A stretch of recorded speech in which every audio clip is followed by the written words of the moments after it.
Imagine if you get fired tomorrow. Not next year, not in some abstract future. Tomorrow. You wake up, check your phone, and there's an email or a text that says your position has been eliminated, effective immediately. No 2 weeks, no gradual wind down, just gone.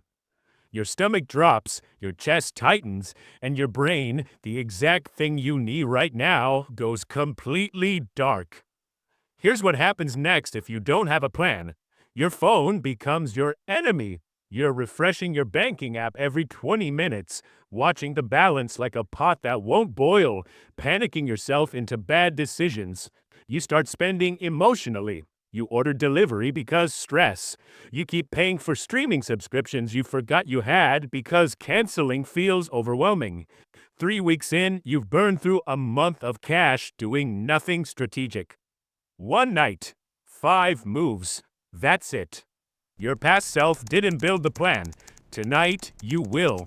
Before anything else, before the steps, before anything, here is the one move you can do in the next 90 seconds. Open your Notes app, type 2 numbers, your rent or mortgage payment, and a realistic number for food for 1 month. Add them together.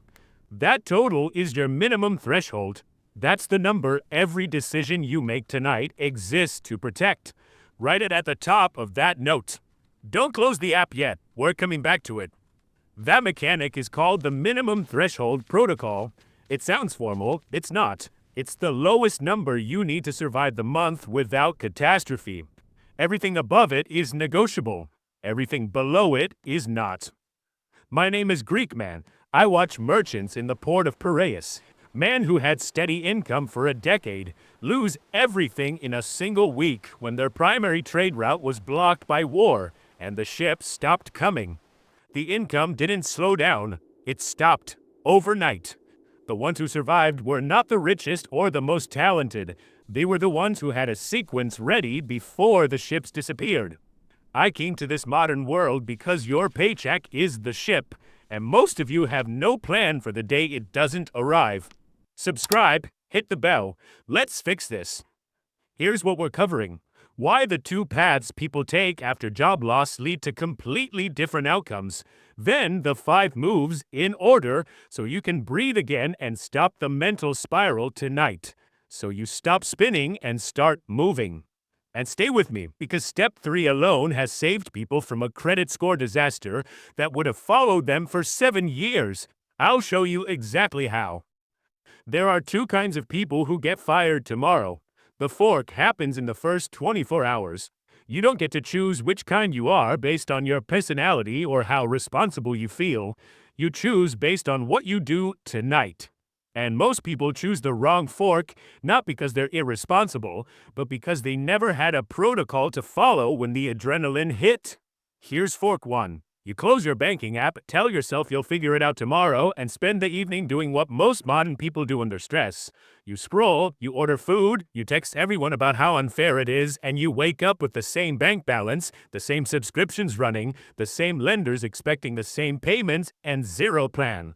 That pattern, justify, spend, is exactly how you burn through your cash reserve in 2 weeks flat. The panic compounds. By week 2, you're making decisions from scarcity, hoarding every dollar irrationally or blowing through cash emotionally. Both are wrong. Here's fork 2. You run the 5 moves tonight. You don't wait. You open the note you just made with your minimum threshold at the top. You work through each step in order. You go to sleep having done something real. And tomorrow, when the reality hits harder, you're not starting from zero. You've already built a basic triage structure around your money. The panic doesn't disappear, but it drops from a 9 to a 4 because you have a protocol running. Which fork you take in the next 2 hours determines what your financial picture looks like in 90 days. Not your severance, not your savings rate from 3 years ago. Tonight. Close to 37% of Americans cannot cover a $400 emergency without borrowing. Federal Reserve 2023, 37% lack $400 emergency coverage. That is not a fringe statistic, that is the median. Which means if you're watching this, there's a real chance that losing your income, even briefly, puts you in a structurally dangerous position unless you move correctly and fast. Keep watching because in step 4, I'm going to tell you about a phone call most people never make, one that can buy you 60 to 90 days of breathing room without touching your credit score. Step 1. Lock your minimum threshold. You already did the 90-second version in your Notes app, now go slightly deeper. Pull up your last bank statement, that same banking app you've been stress refreshing, and identify every recurring charge. Your minimum threshold is rent or mortgage, utilities, food, and any minimum debt payments. That's it. Everything else gets evaluated in step 2. Step 2. Build and protect your cash reserve. Your cash reserve is not your checking account. It's a separate, named account. If you don't have one, you're opening one tonight that holds a minimum of 3 months of your minimum threshold number. Most banks will let you open a secondary savings account online in under 5 minutes. Name it. Fund it with whatever currently sits above your minimum threshold. If you have less than 3 months saved, your one job is to stop all non-essential outflows immediately, so what you do have consolidates into that reserve. Do not touch it for anything outside your minimum threshold until income is fully restored. Rename the account in your banking app to Cash Reserve. Do not touch. The label changes your behavior. This is not a suggestion. Step 3. Audit and pause subscriptions tonight, not tomorrow. Go back to that bank statement. Find every charge that is not inside your minimum threshold. Streaming services, gym memberships, software subscriptions, meal kit delivery. Pause or cancel them now. Most have hardship pauses available. You are not canceling forever, you are pausing. There is a difference psychologically, and it makes it easier to actually do it. This step alone frees up $100 to $300 a month for most people. Do it tonight. Open your email and search the word subscription. Every renewal notice, every charge confirmation, that's your audit list. Go through them one by one. It takes 15 minutes, and those 15 minutes directly defend your cash reserve. Step 4. Call your lenders before you miss a payment.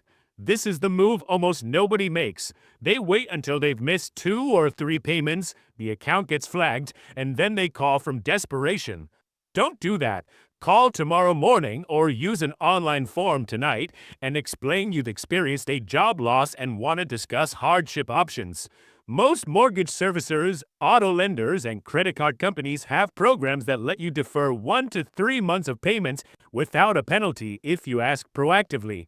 Your direct deposit stopped, but your credit score doesn't have to take a hit if you move before the due date. In ancient Corinth, the city's entire economy ran on its port. When trade dried up seasonally, the merchants who survived were the ones who had secondary income from farming or craft work on the side, not the ones who only knew one revenue stream. The lesson is not to become a farmer. The lesson is that single income dependency is a structural vulnerability, not a personal failure. Your income bridge is the temporary farm. Here's the one exception to the 5-move sequence. If you have dependents, a kid, a partner who isn't working, an elderly parent, step 2 becomes step 1. Your cash reserve is the first thing you lock and protect before you do anything else. Dependents cannot wait for you to audit your subscriptions before you know there is money to cover their basics. Adjust the sequence, not the steps.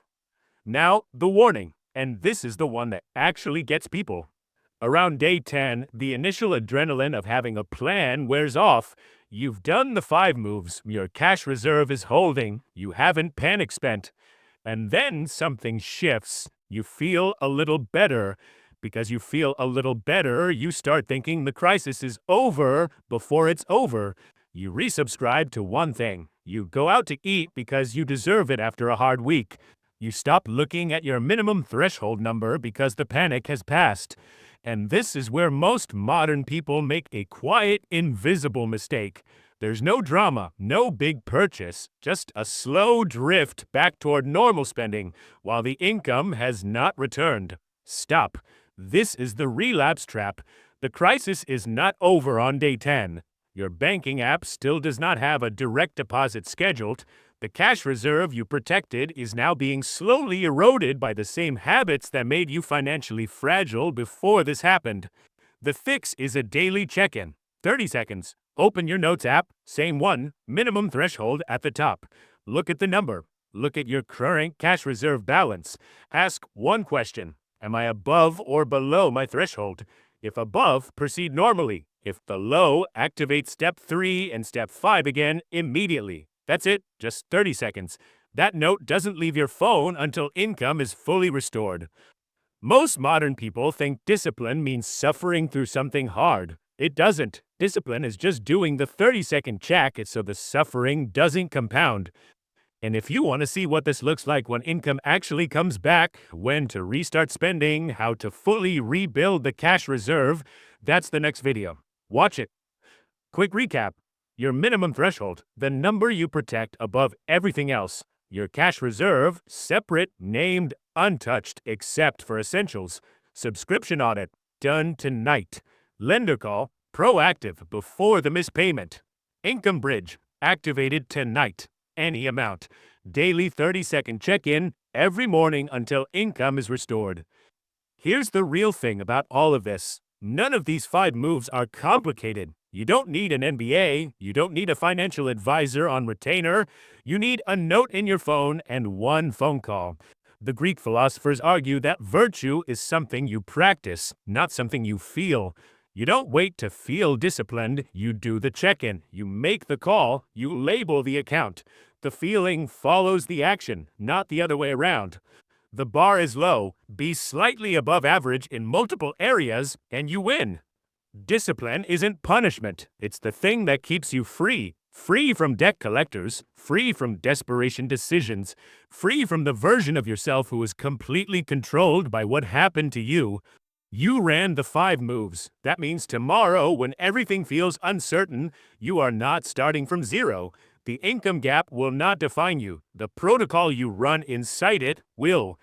That direct deposit will come back. Make sure you haven't burned the foundation down waiting for it.